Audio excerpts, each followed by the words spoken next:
पकड़ लिया। अभी तो और झूठ पकड़ने बाकी है। फिर आते हैं मेरे आम आदमी पार्टी के कनेक्शंस पर। इन गोदी यूट्यूबर्स की फेवरेट कंस्पिरेसी। तुझे करंट इसलिए लग रहा है क्योंकि तेरे मुंह में राम है और दिल में नाथू राम है। पोशम पा भाई पोशम पा, लाल किले में क्या हुआ, 100 रुपए की घड़ी चुराई, अब तो जेल में जाना पड़ेगा। ठीक है। नमस्कार दोस्तों, हरियाणा के हिसार डिस्ट्रिक्ट में एक गांव है राखीगढ़ी। यहाँ एक्सकवेशन हुई तो पता चला कि यहाँ 7-8 हजार साल पुरानी एक सिविलाइजेशन रहा करती थी। लेकिन कमाल की बात देखिए कि वो सिविलाइजेशन आज तक एल्विश यादव की गली तक नहीं पहुंच पाई, क्योंकि ये बेवकूफ आज भी अनसिविलाइज्ड है। कहीं गाली गलौज करना, कहीं मारपीट करना, नफरत फैलाना, नशे करना, युवाओं को बैटिंग की आदत लगवाना, लड़कियों को ऑब्जेक्टिफाई करना, ये सब इसके रोज के कारनामे हैं। और इसके क्रिंज कंटेंट को जब व्यूज ना मिले तो बीच बीच में ध्रुव राठी के ऊपर वीडियो बना लो। ये तो वैसे भी इन गोदी यूट्यूबर्स की निंजा टेक्निक है। मुझे लगता है कि ऐसे यूट्यूबर्स की बेवकूफी एक्सपोज करी जानी चाहिए जनता के सामने, ताकि लोगों को पता तो लगे अगर वो ऐसे यूट्यूबर्स को फॉलो करते हैं तो वो कितने बड़े बेवकूफों को फॉलो कर रहे हैं। हालांकि वो अलग बात है, इन यूट्यूबर्स को खुद कोई फर्क नहीं पड़ना, क्योंकि एल्विश जैसे बेशर्म लोग मानते हैं कि बदनाम हुए तो क्या हुआ, नाम तो होगा। अच्छा भी हुआ और बुरा भी हुआ। बुरा क्या क्या हुआ? बुरा यही हुआ कि मीम्स बन रहे थे, हंस रहे थे। ये तो अच्छी बात है, पब्लिसिटी होती है। पिछले वीडियो के बाद आप में से कुछ लोग मुझसे पूछ रहे थे कि मैं क्यों टाइम वेस्ट कर रहा हूं इस एक इंसान पर वीडियो बनाकर। बात कुछ ऐसी है दोस्तों कि यहाँ बात सिर्फ इसे एक इंसान की नहीं है। हमारे समाज में जितनी भी गलत चीजें हो रही हैं, मेरा मानना है कि ये एक एल्विश यादव की पर्सनैलिटी उन सब गलत चीजों का पर्सोनिफिकेशन है। ऐसे लोग हमारे समाज के लिए, देश के लिए एक बहुत बड़ा खतरा बन चुके हैं, और इसे एक को सुधार दिया तो उसका असर हमें लाखों करोड़ों लोगों पर देखने को मिलेगा। तो आइए इस वीडियो के फर्स्ट हाफ में सबसे पहले इसके कुछ और झूठ पकड़ते हैं और सेकंड हाफ में इसे सुधारने का काम चालू करते हैं। थोड़ा अपना भी दिमाग लगा लो यार। अभी वीडियो खत्म नहीं हुई, अभी तो बहुत बची होगी। मुझे पता नहीं कितनी बड़ी वीडियो हो चुकी है अभी तक, बट अभी आएंगे और भी पॉइंट्स हैं। पिछले वीडियो में इसका बेवकूफी काउंटर 9 पर था, तो वहीं से कंटिन्यू रखते हैं। एल्विश कहता है कि मैंने अपने टेलीग्राम ग्रुप में पोर्नोग्राफिक कंटेंट शेयर किया। और एथिक्स की बात करने वाला हमारा ध्रुव भाई टेलीग्राम ग्रुप में पोर्नोग्राफिक कंटेंट शेयर करता था, जिसके चक्कर में टेलीग्राम ने इनका ग्रुप बैन कर दिया।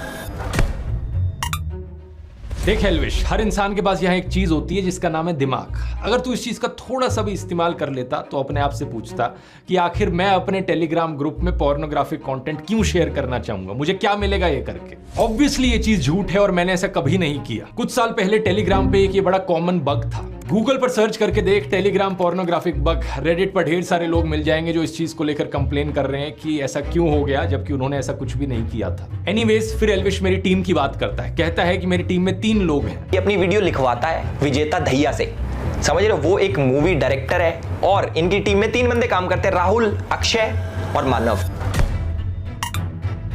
इस चीज को लेकर कई इंटरव्यूज में मैंने बहुत बार बात करी और बार बार एक ही चीज कही है कि मेरी टीम में 10 से 15 लोग हैं। अरे बेसिक लिटरेसी चाहिए, कम से कम एक इंटरव्यू ही देख लेता मेरे ऊपर वीडियो बनाने से पहले।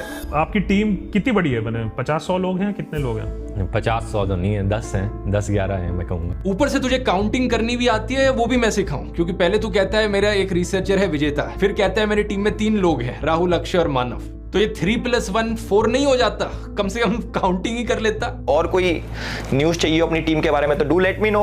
नहीं, और कोई न्यूज तो तू बाद में दियो, पहले तू 1 2 3 4 तक की काउंटिंग करना सीख ले। अपनी फिंगर्स का इस्तेमाल कर सकता है, 1 2 3 4, इससे आसान हो जाता है काउंटिंग करना। और सबसे कमाल की बात, बाकी टीम मेंबर्स के जो नाम इसने बताया वो भी गलत है। अच्छा, आगे चले तो एल्विश कहता है कि मैंने एक फेक क्रिप्टो करेंसी कॉइन की प्रमोशन करी। इसको क्रिप्टो करेंसी का सी भी नहीं पता, उसके बावजूद ये लोगों के पैसे एक स्कैम क्रिप्टो में लगवा देता।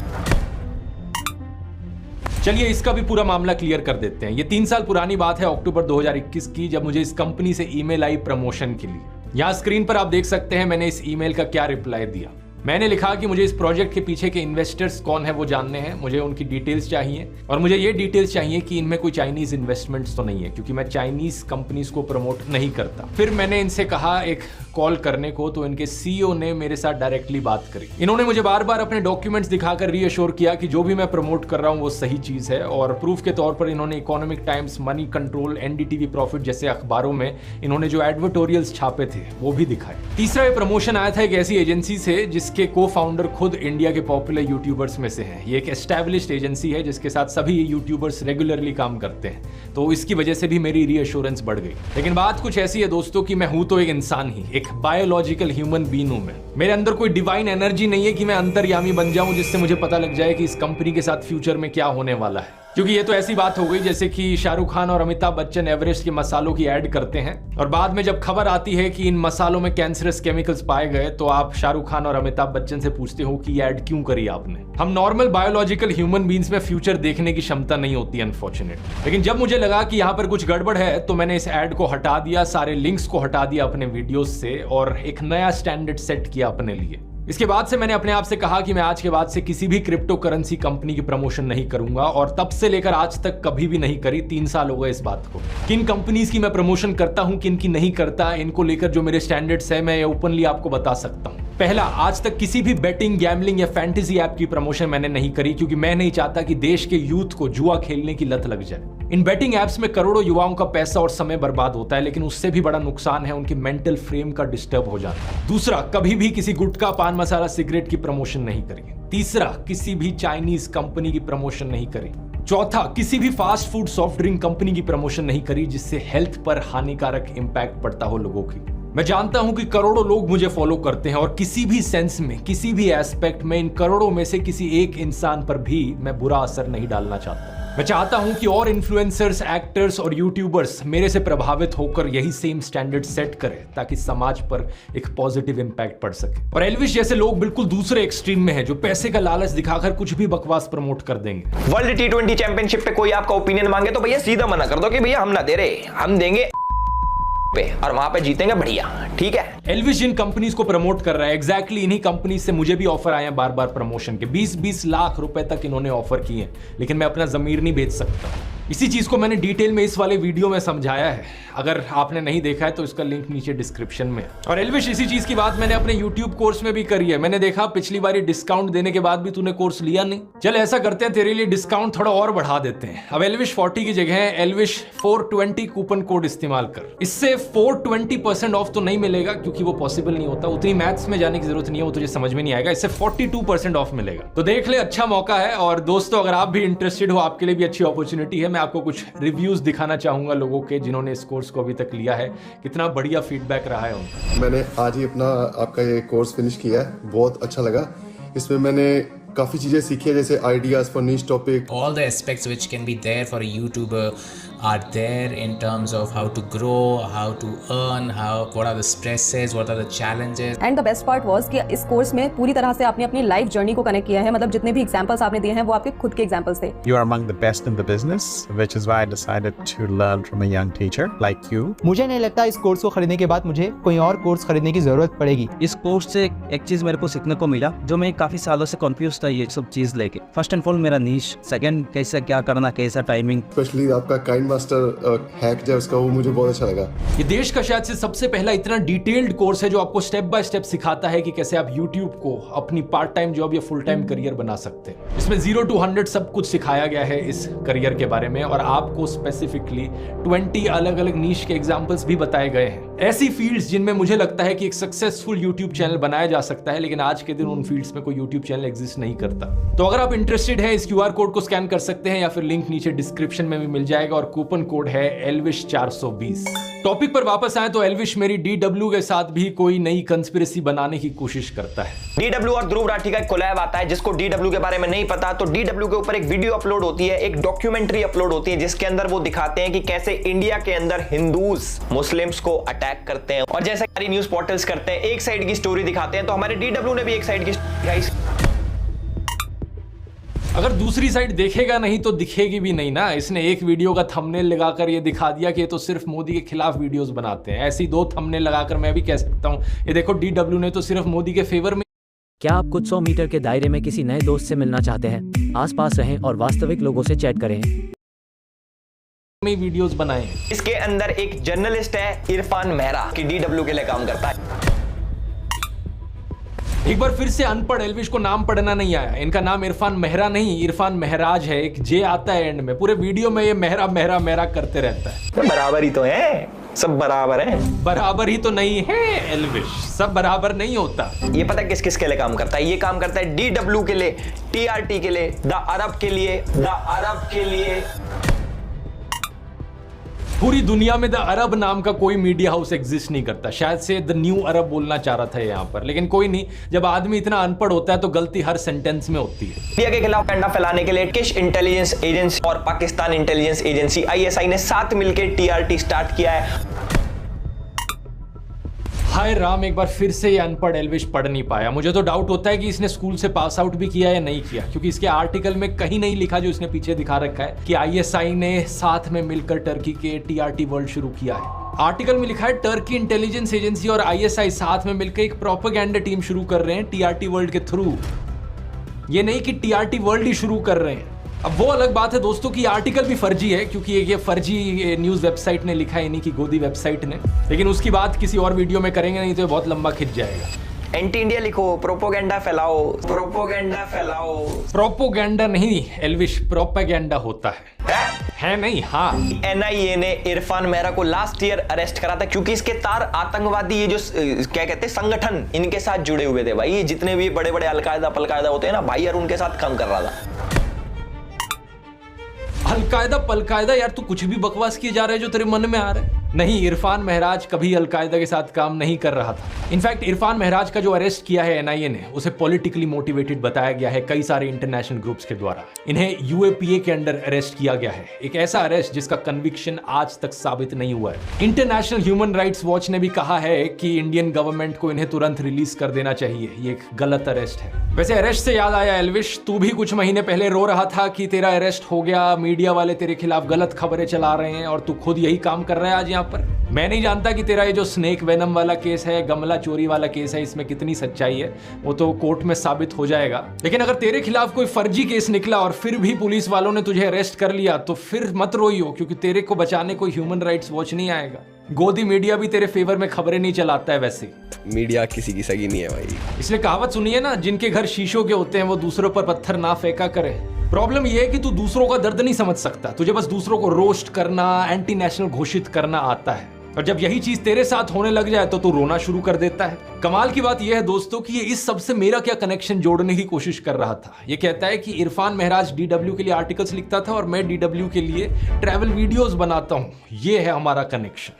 बताओ क्या लॉजिक है ये। तू बिग बॉस में गया था, डॉली बिंद्रा भी बिग बॉस में गई थी। तेरे लॉजिक से तो डॉली बिंद्रा और तू जिगरी दोस्त हो गए। ठीक है, फिर आते हैं मेरे आम आदमी पार्टी के कनेक्शंस पर, इन गोदी यूट्यूबर्स की फेवरेट कंस्पिरेसी। देखो वैसे एक बेवकूफी काउंटर तो इसका भी बनता है। ये बंदा पूरा वीडियो बना रहा है मेरे ऊपर, लेकिन मेरे नाम की स्पेलिंग ढंग से लिखनी नहीं आई इसे। राठी में मैं आई करके नहीं, डबल ई करके लिखता हूं। 21 दिसंबर 2014 को इसने आम आदमी पार्टी के लिए गाना बनाया 5 साल केजरीवाल। एल्विश, किस एंगल से मैं तुझे सिंगर लगता हूं कि मैं आम आदमी पार्टी के लिए गाना बनाऊंगा, वो भी आज से 10 साल पहले। इस गाने को जरा सर्च करके देख ले यूट्यूब पर डाल के। 5 साल केजरीवाल गाना एक्चुअली में फेमस बॉलीवुड सिंगर विशाल डडलानी ने बनाया है। असलियत में मैंने इस गाने का सिर्फ एक री एडिट बनाया था आउट ऑफ पैशन। इस चीज पर बात मैंने स्टोरी ऑफ माई लाइफ वाले वीडियो में भी करी थी। कैसे 2011-12 में एक ऐसा समय था जब यूपीए सरकार के खिलाफ भ्रष्टाचार के बहुत से इल्जाम लगे थे। उस समय इंडिया अगेंस्ट करप्शन आंदोलन हुआ, जिसमें अन्ना हजारे और अरविंद केजरीवाल ने पार्टिसिपेट किया, और इसी आंदोलन की वजह से मेरा इंटरेस्ट आया पॉलिटिक्स में। कुछ सिनिकल लोगों ने कहा कि आंदोलन तो कोई भी कर ले, अगर हिम्मत है तो लोग पॉलिटिक्स में क्यों नहीं आते। इसके बाद आम आदमी पार्टी बनी। दिल्ली के लोगों को भी नई पार्टी से उम्मीद दिखी, और इसी रीजन से फरवरी 2015 की इलेक्शंस में उन्हें 70 में से 67 सीट्स मिली। उस समय उनके पास बड़ी बड़ी कंपनियों द्वारा दिया गया हजारों करोड़ का चंदा नहीं था, आम लोग ही उन्हें पॉलिटिकल फंडिंग दे रहे थे। क्योंकि मैं इस चीज को लेकर बड़े पैशनेटली फील करता था, तो मैंने ओपनली उन्हें सपोर्ट किया और वॉलंटियर किया उनके लिए अपनी एडिटिंग स्किल्स का इस्तेमाल करते हुए। मैं उस समय एक स्टूडेंट था, अपनी इंजीनियरिंग की पढ़ाई कर रहा था जर्मनी में, तो जो फ्री टाइम था उसमें मैंने कुछ ग्राफिक डिजाइनिंग करके इनके लिए पोस्टर्स बनाए और 1-2 गानों की एडिटिंग करी। लेकिन नोट करने वाली बात यह कि ना तो किसी ने मुझे कहा ये करने को, ना किसी ने मुझे पैसे दिए ये करने के लिए, और ना मैं कभी ऑफिशियली या अनऑफिशियली पार्टी का मेंबर था। जो मैंने किया अपनी मर्जी से किया, अपने पैशन के बल पर किया। 2017-18 तक भी आपको मेरी फेसबुक पोस्ट मिल जाएंगे, यूट्यूब वीडियोस मिल जाएंगे, जहां पर मैं उन्हें सपोर्ट कर रहा हूं ताकि उन्हें फुटेज मिल सके, भारत की राजनीति में एक नई पार्टी सरवाइव कर सके। अगर कल को किसी दूसरी स्टेट में फिर से कोई नई पार्टी खड़ी हुई जिसको लेकर मुझे लगा कि ये ईमानदार है और इसके पॉलिटिक्स में आने से देश की राजनीति पर एक पॉजिटिव इंपैक्ट पड़ेगा, तो इस बात में कोई दो राय नहीं है कि फिर से मैं ओपनली अपना सपोर्ट जताऊंगा। लेकिन इस सब से मेरा कोई पर्सनल फायदा होगा या मेरा कोई पर्सनल फायदा हुआ आम आदमी पार्टी को सपोर्ट करने से? रत्ती भर भी नहीं। कई लोगों ने अफवाह फैलाई कि मेरा कोई रिलेटिव आम आदमी पार्टी में है। ये चीज सरासर झूठ है। मैं ना किसी पॉलिटिकल पार्टी का मेंबर था, ना कभी किसी पॉलिटिकल पार्टी से पैसे लिए, और ना ही मेरी फैमिली में कोई किसी भी पॉलिटिकल पार्टी का मेंबर है। अब एल्विश तू चाहे तो तुझे एफिडेविट पर लिख कर दे देता हूँ, वो अलग बात है कि तुझे एफिडेविट पढ़ना नहीं आएगा। वैसे अगर आम आदमी पार्टी से पैसे मिल रहे होते मुझे तो खुद ही सोच कर देखो दोस्तों, क्या वो पार्टी एक्सपेक्ट नहीं करती कि जिस तरीके से गोदी इन्फ्लुएंसर्स नरेंद्र मोदी की चरण वंदना करते हैं, मैं भी इसी तरीके से रोज ट्विटर पर अरविंद केजरीवाल के गुणगान करूं। मैं भी कहूं कि केजरीवाल जी जैसे आप एनर्जी से बात करते हैं, काश उसकी 1% एनर्जी से मैं भी बात कर पाऊं। कि 1% एनर्जी से अगर हम बात कर पाए तो फिर हम उस मैसेज को thank you sir. Arvind Kejriwal को मैं दिल्ली का पापा कहने लग जाऊं। Just to say father of the country is an analogy like a fatherly figure. कहूं कि ताल ठोक कर हमारे दिल्ली सीएम को डिफेंड करूंगा। सुनिए, ताल ठोक कर करूंगी देश के प्रधानमंत्री को डिफेंड। अर्नब की तरह वीडियो में पूछने लग जाऊं, केजरीवाल नहीं तो और कौन? Modi versus who? Modi versus who? Modi versus who? और अपने ट्विटर यूजर नेम पर लिख लूं केजरीवाल का परिवार और आम आदमी पार्टी के लिए वोट की अपील करूं। लेकिन इतने सालों में दोस्तों, क्या आपने मुझे ऐसा कुछ भी कहते हुए सुना? एल्विश तो बीजेपी नेता स्मृति ईरानी के साथ फोटो पोस्ट करते हुए लिखता है कि वो एनर्जी से भरी हुई है, ह्यूमरस माइंड वाली है। ये प्रधानमंत्री मोदी के बारे में लिखता है कि वो राम भक्त राष्ट्र भक्त मोदी है। इस ट्वीट में एक बार फिर से चरण वंदना करी है मोदी की। लोग मेरे को बोल देते बीजेपी का दल्ला है, लेकिन एल्विश के हिसाब से मुझे पैसे मिलते हैं और इसकी चाटुकारिता के लिए बीजेपी इसे कोई पैसे नहीं देती। आगे ये कहता है कि मेरी ऑडियंस पाकिस्तानी है, क्योंकि 50% जनता इनकी पाकिस्तान से आती है, जो हमारे देश में मेरे हिसाब से कुछ असर नहीं डालती। 50% जनता पाकिस्तान से आती है, मतलब कुछ भी बोल देगा जो मन में आता है। बोलने को मैं भी बोल दूं, तेरा पूरा खानदान पाकिस्तान से आता है, लेकिन इससे बात सच तो नहीं हो जाएगी ना। ये देख ले मेरी ऑडियंस स्टैटिस्टिक्स, 80% से ज्यादा जनता इंडिया से है और बाकी 20% में से भी कम 10% वो इंडियंस है जो इंडिया के बाहर रहते हैं। फिर एल्विश कहता है कि मैंने औरंगजेब को सेक्युलर राजा कहा। इसके हिसाब से औरंगजेब जो था वो सेक्युलर था। लेकिन क्या इन सब चीजों का मतलब ये हुआ कि औरंगजेब एक सेक्युलर राजा था जो सभी धर्मों को एक बराबर देखता था? नहीं। लोगों को लगता है कि ऑनलाइन 3 पत्ती खेलोगे तो पैसे डूब जाएंगे। एक बार फिर से प्रॉब्लम पता है क्या है? तू मुझसे पर्सनल खुन्नस निकाल रहा है, इसलिए कुछ भी बोले जा रहा है। मैंने वीडियो में कहा था औरंगजेब कभी सेक्युलर बन जाता था तो कभी कम्युनल बन जाता था, जरूरत के हिसाब से, यानी कि वो अपॉर्चुनिस्ट था, बिल्कुल तेरी तरह। तू पहले मुनावर फारूकी के साथ क्रिकेट खेला सेक्युलर बनकर, आपस में हंस रहे थे, जादू की झप्पी दे रहे थे, फोटो क्लिक हो रही थी। ये देखिए, ओ सॉरी गलत वीडियो चल गया, ये देखिए। तो हम लोग ने बैटिंग चूज किया है कि पहली बॉल पे आउट होके आ जाएंगे। टॉस अभी नहीं हुआ, बट वैसे पूछा गया था कि आप करते क्या उसमें? हाँ वैसा वाला बैटिंग। ओहो, फिर से गलत वीडियो चल गया। यार एडिटर, आम चूसना बंद कर, थोड़ा एडिटिंग पर ध्यान दे। तो ऑपोजिट टीम के मेन प्लेयर हमारे साथ हैं।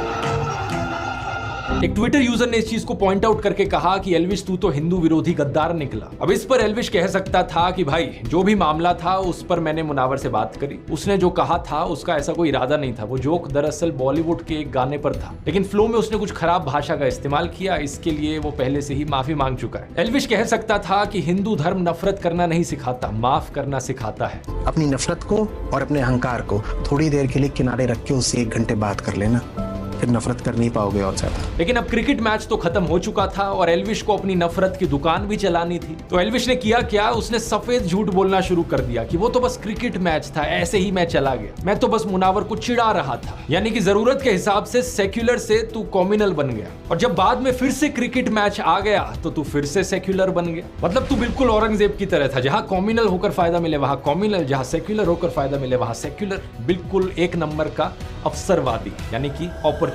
सच बात तो यह है कि तेरी खुद की कोई विचारधारा ही नहीं है, तेरी कोई आइडियोलॉजी नहीं है, तू जो भी करता है सिर्फ पैसे और फेम के लिए करता है। अभी से ट्विटर पर ट्रेंड कर रहा है एल्विश और मुनव्वर को जो कैप्टन है वर्सेस करके चल रहा है, क्या कहना चाहोगे? पर्सनल ऐसा कुछ नहीं है, और जितना सोशल मीडिया पे चलता है, सोशल मीडिया पे प्यार इतना है, मैं तो चाहता हूँ कि सभी लोगों को मैं बोलूँ कि पॉजिटिविटी फैलाओ। फिर एल्विश ने कहा कि पीएम मोदी के बारे में मैंने डिक्टेटर वाली वीडियो क्यों बनाई? ये देखो, प्रधानमंत्री मोदी तो मीम शेयर कर रहे हैं। मोदी जी ने अपना मीम शेयर किया था कि मुझे तो मजा आता है, तो मुझे नहीं लगता कि एक डिक्टेटर ऐसा करता होगा, या फिर जो डिक्टेटर बनना चाहता हो वो ऐसा करता होगा। ये तो वही बात हो गई कि आपको कोई कहे कि शराब पीने से हार्ट डिजीज का रिस्क बढ़ता है, लिवर खराब हो जाती है आपकी, लेकिन आप कहो कि भाई शराब इतनी भी हानिकारक नहीं है, क्योंकि देखो शराब पीने से फीवर नहीं होता, दारू नहीं रे बाबा, दवाई है। कोई सेंस बना इस बात का? जो मैंने 10 एग्जांपल्स गिनवाए देश में बढ़ रही डिक्टेटोरियल टेंडेंसीज के, उनका क्या? जब मोदी हटाओ देश बचाओ के पोस्टर्स चिपकाने पर 6 लोगों को गिरफ्तार कर लिया जाता है, 140 से ज्यादा सांसदों को सस्पेंड कर दिया जाता है, ईडी जैसी सेंट्रल एजेंसीज का वेपनाइजेशन किया जाता है, तब जवाब में क्या आता है कि ये देखो पीएम मोदी ने मीम शेयर कर दिया। और वैसे इस मीम में था भी क्या? प्रधानमंत्री मोदी का एक कार्टून स्टेज पर डांस कर रहा था, इसमें कुछ अरेस्ट करवाने जैसा था क्या? इसे एक मीम को शेयर करने पर कोई अगर नरेंद्र मोदी को महान मानने लगे तो उस इंसान की चाटुकारिता का जो लेवल है ना वो अलग ही होगा। लोग मेरे को बोलते थे बीजेपी का दल्ला है, क्योंकि बस गूगल करके देख लो कितनी बार लोगों को अरेस्ट किया गया है नरेंद्र मोदी की आलोचना करने के लिए, इतनी लंबी लिस्ट मिल जाएगी। लेकिन एल्विश के हिसाब से ये सब ठीक है और असली डिक्टेटर तो ध्रुव राठी है। मजाक नहीं कर रहा है, ये मुझे डिक्टेटर घोषित करने की कोशिश कर रहा है, क्योंकि मैंने कुछ गालीबाज बदतमीज ट्रोल्स को ब्लॉक कर दिया ट्विटर पर। मैं बताता हूँ डिक्टेटर कौन हो। डिक्टेटर होते हो भाई तुम। अगर किसी का अलग ओपिनियन है तो वो जरूर दे, लेकिन बदतमीजी एक ओपिनियन नहीं होता। जिन ट्रोल्स के स्क्रीनशॉट एल्विश ने शेयर किए, उन स्क्रीनशॉट्स में भी आप उनकी भद्दी भाषा का सैंपल देख सकते हैं। मैंने उनका ट्विटर अकाउंट गायब नहीं कर दिया ट्विटर से, मैंने उनको ब्लॉक किया सिर्फ मुझे फॉलो करने से। इसका ऑफलाइन वर्जन होगा कि कोई आपसे रियल लाइफ में बदतमीजी से बात करता है तो आप उससे बात करना बंद कर देते हैं। इस बेवकूफ एल्विश के हिसाब से ये डिक्टेटरशिप है मेरी। यूट्यूबर रमित वर्मा ANI और इसकी एडिटर स्मिता प्रकाश के ऊपर एक एक्सपोजे वीडियो बनाते हैं, तो स्मिता प्रकाश का ANI 3 कॉपीराइट स्ट्राइक्स मारता है और रमित का YouTube channel official being human मुश्किल से बच पाता है। यह होता है असली फ्रीडम ऑफ ओपिनियन का दबाया जाना। एल्विश खुद कभी किसी होटल की लॉबी में किसी को थप्पड़ मारते हुए दिखता है, तो कभी अपने दोस्तों के साथ ले जाकर एक इन्फ्लुएंसर को मारते पीटते हुए दिखता है। कभी ये सोशल मीडिया पर कहता है एक इंसान को टैग करके कि उसको गालियां दो डैश डैश डैश। एक समय पर एक गोदी इन्फ्लुएंसर ने कहा था ध्रुव राठी जिन मीडिया आउटलेट्स के न्यूज आर्टिकल्स दिखाता है उनको फांसी दे देनी चाहिए। कपिल मिश्रा जैसे बीजेपी नेता ने इस वीडियो को खुलकर सपोर्ट भी दिया था। लेकिन एल्विश के हिसाब से ये सब ओके है, और अगर अपनी प्रोफाइल पर आप दोस्तों कुछ गालीबाज ट्रोल्स को ब्लॉक कर दो, वो डिक्टेटरशिप हो जाती है। लोग मेरे को बोलते थे बीजेपी का दल्ला है। एक सो कॉल्ड धर्म संसद में जेनोसाइड के नारे लगाए जाते हैं, लेकिन एल्विश को इससे कोई एतराज नहीं होता, क्योंकि इसकी खुद की मानसिकता भी उसी टाइप की है। जरा इसकी ट्विटर प्रोफाइल पर जो कवर पिक लगी है उसे देखो। जानते हो किस फिल्म का स्क्रीनशॉट है? एक बॉलीवुड फिल्म के सीन का स्क्रीनशॉट है। फिल्म का नाम है शौर्या, जो हिंदी नाटक कोर्ट मार्शल और Hollywood film a few good main से इंस्पायर्ड है। जिसकी फोटो एल्विश ने लगाई है, ये कैरेक्टर फिल्म में कोई हीरो नहीं है बल्कि विलन है। ब्रिगेडियर प्रताप, जिसके मुस्लिम सर्वेंट जमील ने कम्युनल क्लैशेस के दौरान उसके परिवार को खत्म कर दिया था। तब से उसके मन में सभी मुसलमानों के प्रति नफरत थी और वो सभी मुसलमानों का सफाया कर देना चाहता था। इसलिए वो अपने जूनियर मेजर राठौड़ को ऐसा करने के लिए कहता था, वरना ये लोग हमें खा जाएंगे, मयूर विहार के सैकड़ों घरों को खा जाएंगे ये लोग। फिल्म के आखिर में जब ये रिवील होता है तो इंडियन आर्मी ब्रिगेडियर प्रताप को ड्यूटी से रिलीव कर देती है, केस चलाने का ऑर्डर देती है और गिरफ्तार कर लेती है। तो बेसिकली ये फिल्म हमारी इंडियन आर्मी के ऑनर और प्रिंसिपल्स को दिखाती है कि जो भी ऑफिसर आर्मी के प्रिंसिपल्स पर कलंक लगाता है उसे टॉलरेट नहीं किया जाएगा। जैसे कि 2018 का ये न्यूज आर्टिकल देखिए। बीजेपी नेता और उस समय के असम के मुख्यमंत्री सर्बानंद सोनोवाल ने एक जनरल कोर्ट मार्शल वर्डिक्ट को वेलकम किया, जिसमें कि एक मेजर जनरल सहित 7 आर्मी पर्सनल्स को 1994 फेक एनकाउंटर के लिए लाइफ इंप्रिजनमेंट की सजा सुनाई गई। उन्होंने कहा कि इससे लोगों का जुडिशरी और आर्मी में विश्वास मजबूत होगा। हमारी इंडियन आर्मी का मोटो है दोस्तों, सेवा परमो धर्म। लेकिन इस बेवकूफ एल्विश की आर्मी इंडियन आर्मी की ऑनर, एथिक्स और प्रिंसिपल्स को कहां समझेगी? ये तो पूरी दुनिया के मुसलमानों के खून के प्यासे हैं। इससे तो सांप भी डरता है कि कहीं ऐसा जहरीला इंसान हमें ही ना काट ले। और मैं चीजों को एग्जैजरेट नहीं कर रहा हूं दोस्तों, इसका एक और उदाहरण दिखाना चाहूंगा। पिछले साल अक्टूबर में इजराइल पर हमास का आतंकी हमला हुआ, जिसमें 350 इजरायली मारे गए। इस पर मैंने एक वीडियो बनाया था यहाँ पर। उसके बाद इजराइल ने अटैक किया। अब तक गाजा में 17 लाख लोग बेघर हो चुके हैं, 37,000 से ज्यादा लोग मारे जा चुके हैं। युद्ध के इंटरनेशनल रूल्स जैसी चीज को इजराइल ने बहुत पहले ही छोड़ दिया। हॉस्पिटल्स पर भी अटैक हुए हैं। रिसेंटली एक हमला हुआ राफा शहर में एक टेंट कैंप पर, जहां 45 लोग मारे गए। इसमें आधे से ज्यादा औरतें, बच्चे और बूढ़े थे। इस मैसेकर पर ग्लोबल आउटरीच देखने को मिली। यूनाइटेड नेशंस के सेक्रेटरी जनरल ने कहा कि गाजा में कोई सेफ जगह नहीं है, यह हॉरर रुकना चाहिए।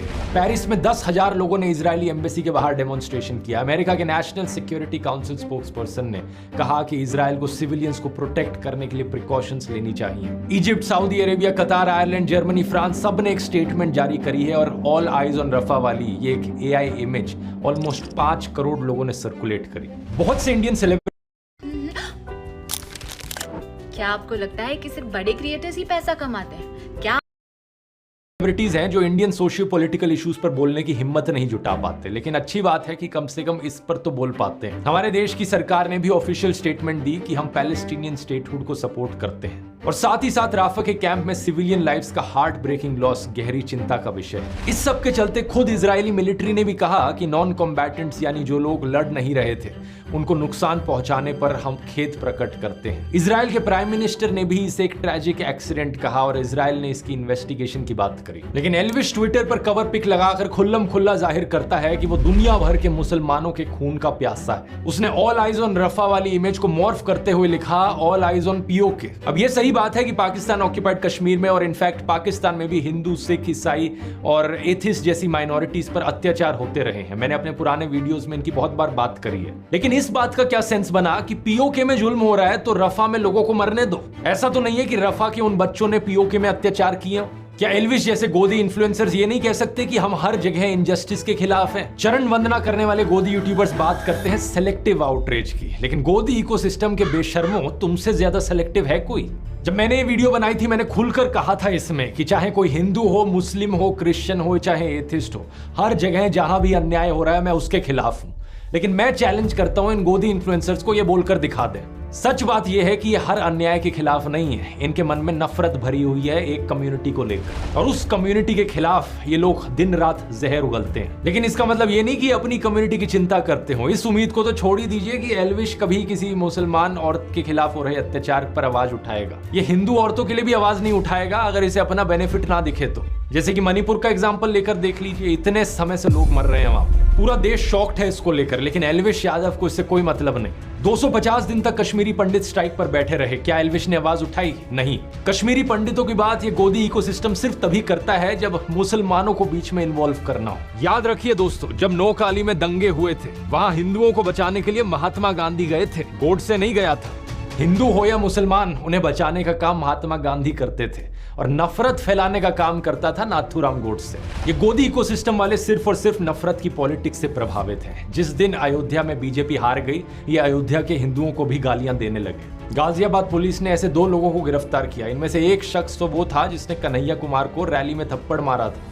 आप पूछोगे कि अयोध्या के हिंदुओं के बारे में इतने भद्दे कमेंट्स क्यों कर रहे हैं? सिर्फ इसलिए क्योंकि वहां बीजेपी हार गई। इस बात से आपको समझ आ जाना चाहिए कि इन लोगों का रिलीजन है मोदी पंथ, और इन लोगों का काम है चाटुकारिता करते हुए सत्ता की मलाई चाटना। सच बात तो यह है कि एल्विश जैसा इंसान जो अपने ही देश को धर्म के नाम पर बांटना चाहता हो, वो देश प्रेमी कैसे हो सकता है? ये कौन सा राष्ट्रवाद है जहां अपने ही राष्ट्र की अखंडता पर हमला करो, हर रोज नफरत का जहर घोलो समाज में? उपनिषदों में ऐसे लोगों को छोटी सोच का इंसान कहा गया है। निज परोवेति गणना लघु चेतसाम उदार चरिता नाम तू वसुदेव कुटुंबकम, यानी यह मेरा वह पराया, ऐसी गिनती छोटी सोच वाले लोग करते हैं। उदार हृदय वालों के लिए तो पूरी दुनिया ही एक परिवार है, जो G20 की थीम थी, वसुदेव कुटुंबकम। अब पूरी दुनिया को परिवार मानो, इस सोच को तो कहां एल्विश समझ पाएगा, लेकिन कम से कम देश को तो मत तोड़ना। इतने बुरे नहीं है इस देश के मुसलमान, देख कि जरा क्या कहते हैं। नरेंद्र मोदी जी कहते हैं ना कि भाई मुसलमान आ जाएंगे तो ये हो जाएगा। मैं कहता हूँ एक भी मुसलमान को आप नौकरी मत दो, आप देश के तमाम हिंदुओं को नौकरी दो, हम लोग ठेली लगा लेंगे, ठीक है ना? आप मेरे तमाम हिंदू भाइयों को नौकरी दो, लेकिन दो तो सही। हमारा भी कर्तव्य है मुसलमानों का, सिख का, ईसाई का, कि अपने भाई को खतरे से बाहर निकाले। हाँ नहीं क्या करें, इस गली में मैं अकेला हिंदू, कुछ खतरा नहीं है। खतरा नहीं है तो फालतू का अखबार है, किसी बात का खतरा नहीं है। सिंपल सी बात है कि किसी भी रिलीजन का जो भी इंसान गलत करे, हमारा लॉ एंड ऑर्डर उस पर एक्शन ले और बाकी सभी लोग देश में शांति से रह सके। इतनी सिंपल सी बात तो समझ ले, अपने यहाँ डाल ले। मैंने तेरे 4 एंटी हिंदू वीडियोस की बात करी थी एक पिछले वीडियो में। एक वीडियो था जहां तू चिलम को भोले का प्रसाद बता रहा था, भगवान शिव को डिसरिस्पेक्ट कर रहा था। जय बाबा बोलेगी। ये वीडियो अब तूने हटा ली है, जो कि अच्छी चीज है, तो तेरी तारीफ की जानी चाहिए, गुड बॉय। दूसरा वीडियो था जहां तू हिंदू मंत्रों का मजाक उड़ा रहा था। और पंडित सेक्सी मंत्र पढ़ का भी ब्याह करवा दे जल्दी, सेक्सी मंत्र पढ़ का भी ब्याह करवा दे जल्दी। वो वीडियो भी अब तूने हटा ली है, फिर से गुड बॉय। लेकिन 2 और तेरी मैंने वीडियोस बताई थी। एक जहां तू पीछे जय श्री राम लिखकर कहता है कि ये ऐप इंस्टॉल करो, यहाँ कैडी स्ट्रीमर्स मिलेंगी, स्वाद आ जाएगा, तूने कहा। बहुत सारे लोगों से दोस्ती कर सकते हो, चाहे इंडिया के हो, बाहर के हो। 17 मिलियन से ज्यादा होस्ट है और भाई बहुत कैडी स्ट्रीमर्स है, मतलब स्वाद आ जाएगा तुम्हें। इस पार्ट को तूने अभी तक हटाया नहीं है तो इस पार्ट को रिमूव कर दे। भगवान राम का पीछे नाम लिखकर ऐसी छिछोरापंती करना अच्छा नहीं होता। एक चौथी वीडियो है जो सबसे प्रॉब्लमेटिक है, जहां तू हनुमान चालीसा का मजाक उड़ा रहा है। जय हनुमान ज्ञान गुण सागर जय कपीस लोक उजागर रामदूत अतुलित बलधामा अंजनी पुत्र पवन सुतनामा। ये वीडियो तूने अभी तक नहीं हटाई है तो इसका लिंक मैं नीचे डिस्क्रिप्शन में डाल देता हूं। टाइम कोड है 550 से लेकर 608, 851 से लेकर 905। अब इस वीडियो को देखने के बाद इस पार्ट को ट्रिम कर दियो। अब अगली बात यह है कि तू भगवान राम की तस्वीर लगाकर एक हुडी बेच रहा है, धर्म के नाम पर अपना बिजनेस चला रहा है। प्रॉब्लम वाली बात यह है कि तू हिंदू धर्म के शास्त्रों के साथ छेड़छाड़ कर रहा है। आचार्य प्रशांत बता चुके हैं, मैंने भी कई वीडियोस में बताया है कि धर्म हिंसा तथैव च, ये लाइंस किसी हिंदू स्क्रिप्चर में कहीं नहीं कही गई है। कहीं नहीं लिखा हुआ है धर्म हिंसा तथैव च। और इससे आपके रोंगटे भी खड़े हो जाने चाहिए कि ये कौन सी सेंट्रलाइज्ड कॉन्स्पिरेसी यूनिट है जो इतनी बड़ी बड़ी साजिशें करती है कि जो बात धर्म ग्रंथ में लिखी भी नहीं हुई है उसको संस्कृत में लिख करके उसको चारों तरफ व्हाट्सएप से और दूसरे जरियों से फैला देती है। तो या तो तू मुझे दिखा दे कि किसी हिंदू स्क्रिप्चर्स में ये लाइंस लिखी गई हैं, या फिर इस हुडी को अपनी क्लोथिंग लाइन से हटा दे, नया डिजाइन करवा लियो जिसमें एक्चुअली में हिंदू स्क्रिप्चर्स की लाइनें लिखी हो अपने हुडी पर। अब मैंने भगवान राम के ऊपर वीडियोस बनाए तो तुझे करंट लग गया। हमारे ध्रुव भाई इतने बड़े राम भक्त है। तुझे करंट इसलिए लग रहा है क्योंकि तेरे मुंह में राम है और दिल में नाथू राम है। ये जो तेरे दिल में नाथुराम गोडसे है ना, इसको बाहर निकालना है। तेरे दिल को शुद्ध करने की जरूरत है। इसमें उपनिषद की वसुदेव कुटुंबकम की हिंदू टीचिंग्स डाल। अब बातें तो और भी बहुत सी हैं करने की, लेकिन ये वीडियो काफी लंबा हो रहा है। खासकर तेरी मिसोजिनी के बारे में अभी ज्यादा बात करी नहीं है। किसी औरत को तू मजाक में चुड़ैल कहता है, भाई ये देख लो गाइस चुड़ैल। तो फिर एक वीडियो में कहता है कि ये लड़कियां मजे लेने वाली नहीं होती। लड़कियां देख कर तुम्हें मजा आ जाएगा, नहीं मजा करने वाली लड़कियां तो नहीं है भाई। कार लेने जाता है तो तुझे ये समझ नहीं आता कि सेल्स गर्ल भी किसी की बहन बेटी होती है। अपना पेट पालने के लिए नौकरी कर रही है तो इसका मतलब ये नहीं कि तू और तेरे दोस्त उस पर वल्चर्स की तरह नजरें गाड़ने लगे। कम से कम आंटी से ही शर्मा लेता। कहता है कि माँ ये कटारिया तो रशियन से चिपट गया। आज तो फुल अयासी करिए, कटारे रशियन के चिपट रहा हूँ। कभी सोचा कि आंटी इतना ऑकवर्ड महसूस कर रही हैं? ओवरऑल ये जो वीडियो है इसमें बहुत कुछ सोक इन करने के लिए होगा तेरे लिए। तू ज्यादा कंफ्यूज ना हो जाए, इसलिए क्लियर कट सिंपल भाषा में 10 टास्क तेरे को देना चाहूंगा। ये 10 चीजें कर ले ताकि तू अपने फॉलोअर्स को सुधार सके और हम साथ में मिलकर समाज को और देश को सुधार सके। नंबर 1, नफरत फैलाना और देश को तोड़ना बंद कर। इस नरसंहार समर्थक कैरेक्टर की कवर पिक को हटा दे अपनी ट्विटर प्रोफाइल से और स्वामी विवेकानंद या डॉक्टर अब्दुल कलाम जैसे किसी संत रूपी इंसान की तस्वीर लगा। फिर ट्वीट कर भारतीय एकता जिंदाबाद, तब जाकर फिर खुद को राष्ट्रवादी कहना। नंबर 2, जनता की, देश के यूथ की आवाज तू उठाए। ये तुझसे एक्सपेक्ट कर नहीं सकता, शायद तेरे लिए ज्यादा हो जाएगा तो कोई बात नहीं, लेकिन बेटिंग एप्स को प्रमोट करना बंद कर दे। ये सारी घटिया एप्स देश के यूथ को गलत दिशा में ले जा रही हैं। अगर तुझे स्पॉन्सर चाहिए एक बारी मुझे पर्सनल मैसेज कर दियो, मैं तुझे स्पॉन्सर्स लाके दूंगा। नंबर 3, जो एंटी हिंदू वीडियोस हैं तेरे चैनल पर, भगवान राम का नाम लेकर जो छिछोरापंती करने वाली वीडियोस हैं और हनुमान चालीसे का मजाक उड़ाने वाली वीडियोस हैं, उन पोर्शंस को क्लिप कर दे अपने वीडियोस से। ये तो कोई बड़ी बात नहीं है। नंबर 4, जिस हुडी पर तूने हिंदू स्क्रिप्चर्स को डिस्टॉर्ट किया है उसको रीडिजाइन कर ले, उस वाली हुडी को हटा दे और एक ऐसे कोट का इस्तेमाल कर जो एक्चुअली में हमारे हिंदू स्क्रिप्चर्स में हो। नंबर 5, एक ये तेरी वीडियो है होली पर भांग पीकर सेट हो गए, उस वीडियो को हटा दे। अगर तुझे नशा करना है तो तू कर ले, तेरी मर्जी है, लेकिन देश के यूथ को इस गलत डायरेक्शन में मत लेकर जा।